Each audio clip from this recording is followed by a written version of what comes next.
मौजूद दोस्तों, इस कहानी की इससे पहले आप 16 किस्तें सुन चुके हैं और अब 17वीं किस्त मुलाहिजा फरमाए। उसे मेरा बेपुनाह तजस्सुस कह लीजिए कि मैंने वहां से उस वक्त तक हटना पसंद न किया जब तक पुलिस उसकी लाश को उठाकर नहीं ले गई। जब मैं वापस सूरन सिंह के पास जा रहा था तो मेरे जहन में बाबूजी के बारे में कई तरह के खतरात सर उठा रहे थे, लेकिन एक अनहोनी ताकत मुझे एहसास दिला रही थी कि इस मोहतात कम्युनिस्ट ने आने वाले वाकयात की फौरन पेशबंदी कर ली होगी और पुलिस कभी उस तक न पहुंच सकेगी। दोपहर तक मैं कचहरी के इर्द गिर्द घूमता रहा। इसके बाद सूरन सिंह के पास आ गया। सूरन सिंह का ख्याल था कि शायद मैं उसकी इस पेशकश से फायदा उठाने आया हूँ, लेकिन जब मैंने उसे बताया कि मैं यहाँ सिर्फ तफरीह करने आया हूँ, तब भी उसने मेरी खातिर मदारत में कोई कमी न आने दी। मैंने पहले ही बिजनेस ट्रिप में उसे काबू कर लिया था। सूरन सिंह ने मुझे बताया था कि कर्नल बाजवा उस पर खास तौर से मेहरबान है।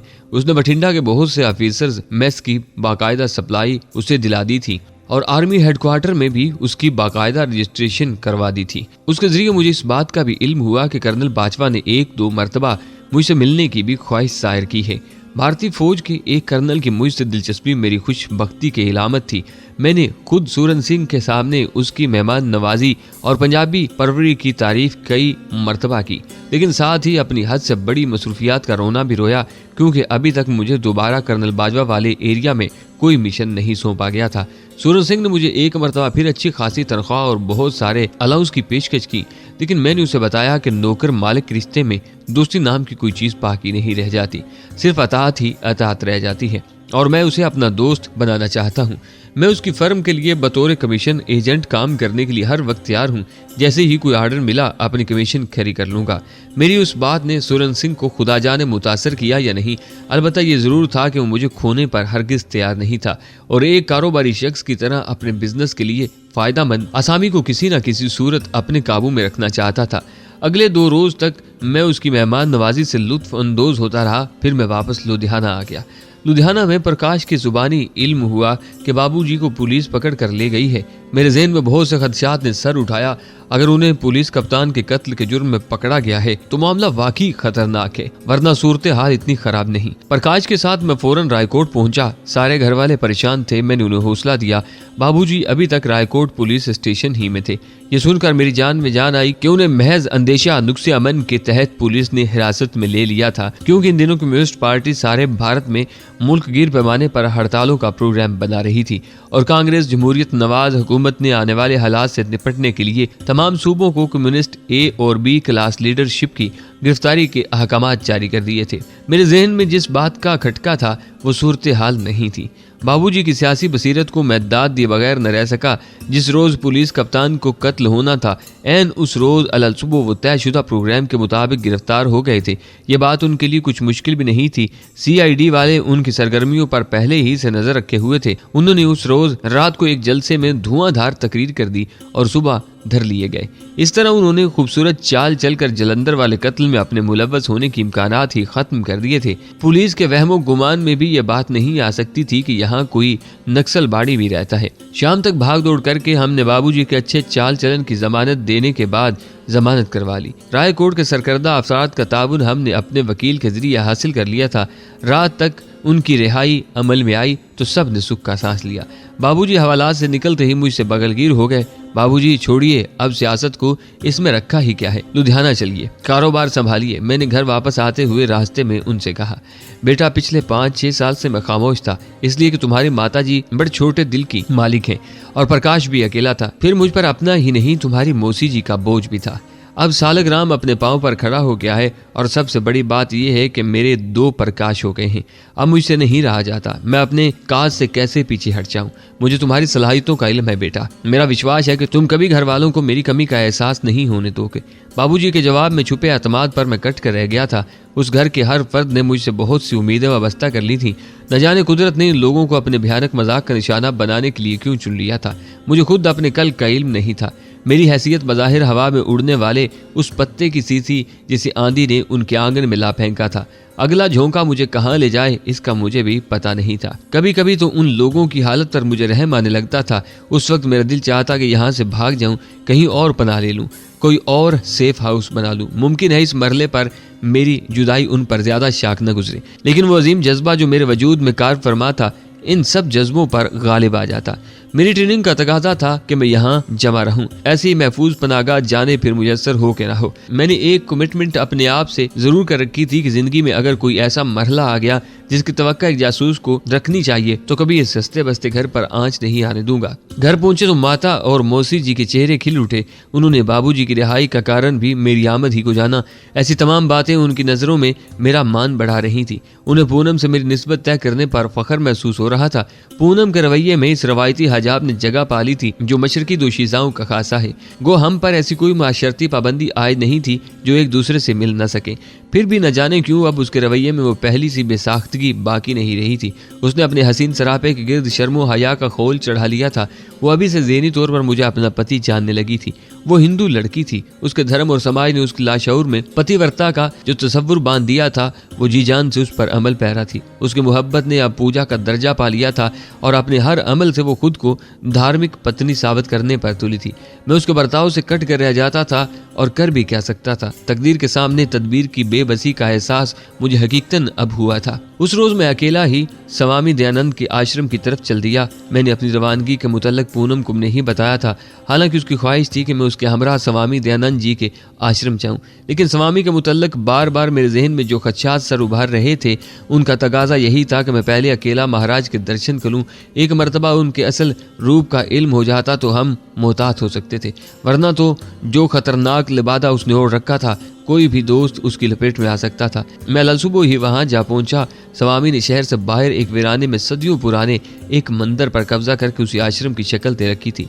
मंदिर से मुल्हिका पुरस्रार इमारत के मुकम्मल कमरे में कोशिश के बावजूद न गिन सका। हर कमरे का मुसर्रफ अलग अलग था। माता विष्णु के बाद मुझे यहाँ सही मानों में अकीदतमंदों का जमघटा दिखाई दिया।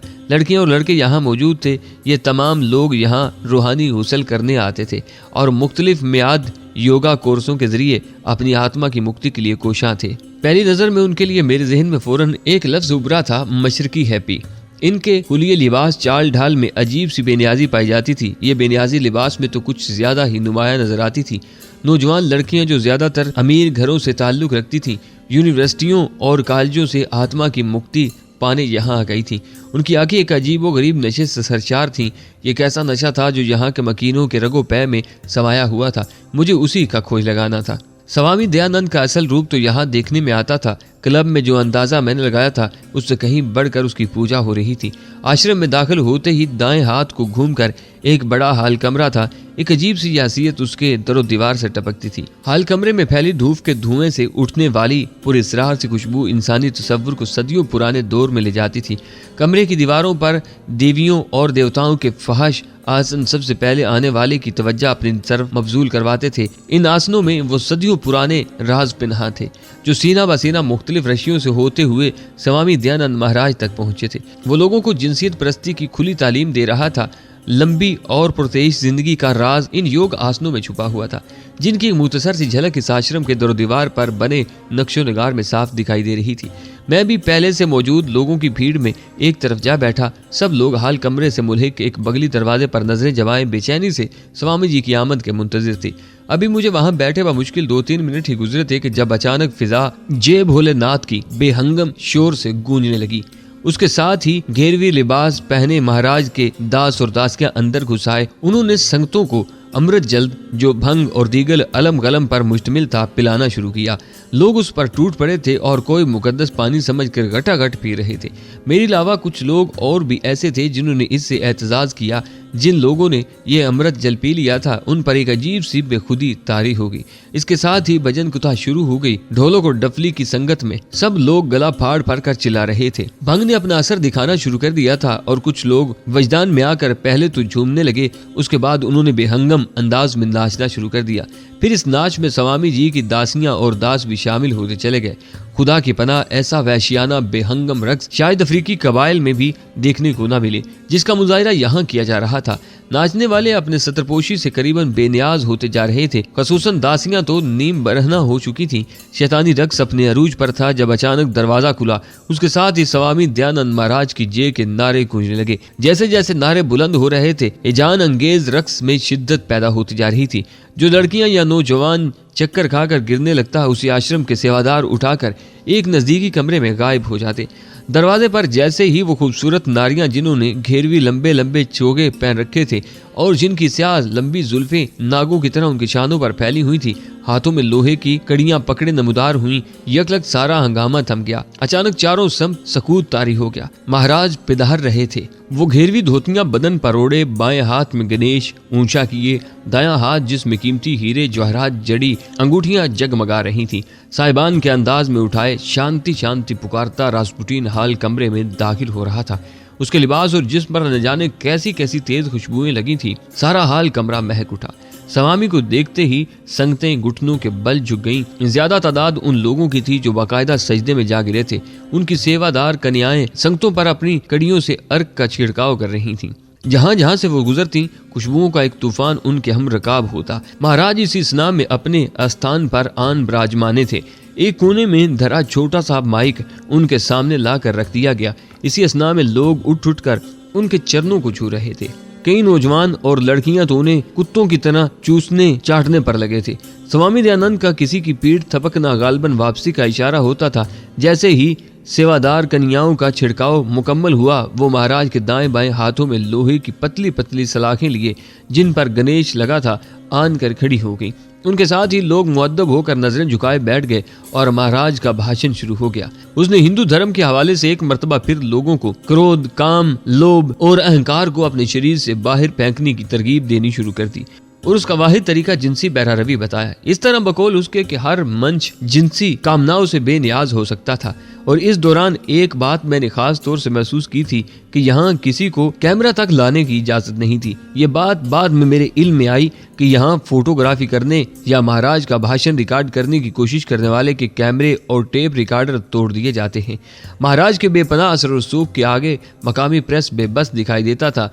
कभी कभी कोई दबी दबी आवाज उसके खिलाफ अगर उठ भी जाती तो इसके पैरोकार ऐसा करने वाले को पाताल की तह से ढूंढ निकालते और इसका वो हश्र करते कि दूसरों को देख कर नसीहत हो जाती और वो कान पकड़ लेते। कुछ नासाज चेहरे भी मुझे दिखाई दे रहे थे। ये वही लोग थे जो क्लब में महाराज के गिर्द घेरा डाले बैठे रहते थे और जिनमें ज्यादा तादाद एयरफोर्स के अफसरान की बेगमात की थी जो स्वामी पर मिटी जा रही थी। दोपहर तक का वक्त स्वामी के भाषण ही में गुजरा। इस दौरान में औरतें और मर्द उसके करीब जाकर उसे अपने मुश्किलात बताने लगे जिनका हल स्वामी जी फौरन निकाल लेते थे। मुख्तलिफ अकसाम की मुश्किलात को हल करने के लिए मुख्तलिफ कमरे मुख्तस थे जहाँ स्वामी दयानंद के हट्टे कट्टे चेले चांटे खवातीन का और उनकी दासियां मर्दों का इलाज करती थी। ज्यादातर मरीजों को योगा के मुख्तलिफ आसन बताए जाते थे। झाड़ फूंक का फरीजा स्वामी खुद अदा करता था।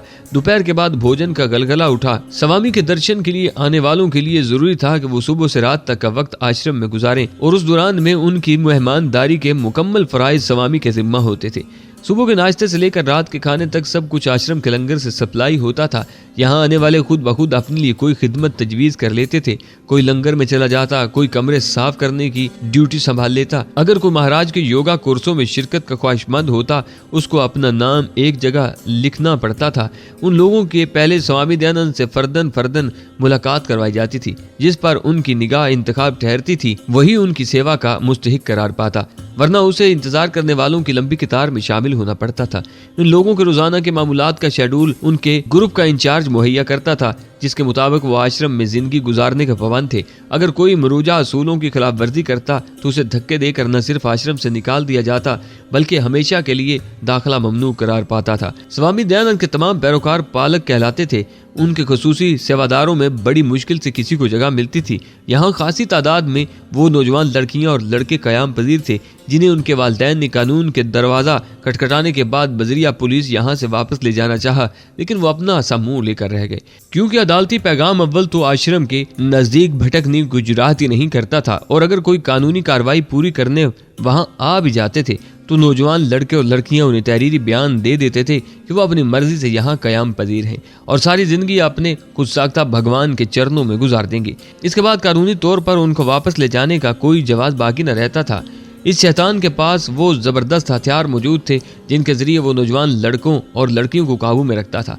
वो थे नशा और मुकम्मल तहफ़्फ़ुज़ के साथ जिनसी आज़ादी। भारतीय नौजवान गुमराह नस्ल को इन्हीं दोनों चीजों की तलाश रहती है जिनके लिए वो दीवाना वार इसके आश्रम में खिंचे चले आते हैं। एक मर्तबा उसके जंगल में फंसने के बाद बच निकलने का सिर्फ एक ही रास्ता था और वो था खुदकुशी। 2-3 माह बाद उसके आश्रम में रहने वाले किसी लड़की या लड़के की लाश शहर के किसी वीरान कोने में पड़ी मिल जाती थी, जिस पर अक्सर जिस्मानी तशद्दुद के निशानात भी मिलते थे। लेकिन आज तक पुलिस ये साबित न कर पाई थी कि उनमें से किसी का ताल्लुक कभी स्वामी दयानंद के आश्रम से भी था या नहीं। जिला भर के तमाम आला अफसरान की बेगमात उनके तलवे चाटती फिरती थीं। यही हाल अफसरों का था। लुधियाना, जालंधर, हत्ता के फिरोजपुर तक के आला अफसरान उनकी निगाह करम के मोहताज रहते थे। बाज लोगों को तो यहाँ तक विश्वास था कि उसे लोकसभा तक रसाई हासिल है। बड़ा घनौना और खतरनाक जाल बिछा रखा था उसने। मैंने जानबूझकर अपने लिए कमरों की सफाई की सेवा हासिल की। इस तरह मुझे वहां होने वाले खदौने खेल को करीब से देखने का मौका मिल सकता था। लोगों की देखा देखी मैंने भी उस पापी के पांव बादल नख्वास्ता छुए, लेकिन हैरान रह गया कि उसकी आंखों में मेरे लिए शनासाई का कोई तासर न उभरा, जबकि मेरा यह ख्याल था कि उसने मुझे भुलाया नहीं होगा। खसूसन पूनम के हवाले से ये खुदा बेहतर जानता है कि वो जानबूझकर अनजान बना रहा या वाकई उसने मुझे याद नहीं रखा। थोड़ी देर बाद मैं ही अपने खास कमरे में चला गया। उसके जाते ही मैंने अपना काम शुरू कर दिया। एक झाड़ू मुझे फराहम कर दी गई थी। मैं जानबूझकर इस कमरे के हिस्से की तरफ निकल गया जहां स्वामी दयानंद के मुस्तकिल चेले चांटे कयाम पजीर थे। हर कमरे से अलग अलग किस्म के भजनों की आवाजें बुलंद हो रही थीं। ये कमरे खासे कुशादा और ऊंचे बने हुए थे। खिड़कियां इतनी बुलंद थीं कि बरामदे में खड़े होकर इनके अंदर झांकना नामुमकिन था। बरामदे में स्वामी के सेवादार लड़के लड़कियां सरचारी की कैफियत में इधर उधर डगमगाते फिर रहे थे। मुझसे कुछ फासले पर 2-3 मर्द औरतें भी मौजूद थीं। ये लोग भी हाथों में झाड़ू पकड़े कार सेवा कर रहे थे। तमाम सेवादार हदायत के मुताबिक बरामदे ही में सफाई कर रहे थे। कमरों में मौजूद महाराज के बालिकों की इबादत में खलल डालने की इजाजत किसी को नहीं थी। मेरा तजस्सुस बढ़ता जा रहा था। अब मैं एक कोने वाले कमरे के नजदीक पहुंच चुका था। अपनी तरफ किसी को मुतवज्जा न पाकर मेरा हौसला बढ़ा और मैंने लड़खड़ाने की एक्टिंग करता हुआ कमरे के दरवाजे से जा टकराया। दरवाजा खुला, लेकिन जितनी तेजी से मैं अंदर गिरा था इससे ज्यादा तेजी के साथ मुझे बाहर आना पड़ा। अंदर का मंजर देखने की ताब मेरी आंखों में नहीं थी। योग आसन के नाम पर बेहयाई का नुक्ता अरूज मेरे सामने था। मेरे अंदर गिरने और तेजी से बाहर पलटने का कमरे के मकीनों पर कोई असर न पड़ा। मैंने उन्हें चौंकते हुए भी महसूस नहीं किया था। वो इत्मीनान से अपनी योग पूजा में लगे रहे। अब मुझे अच्छी तरह समझ आ चुकी थी कि बाकी कमरों में क्या हो रहा है।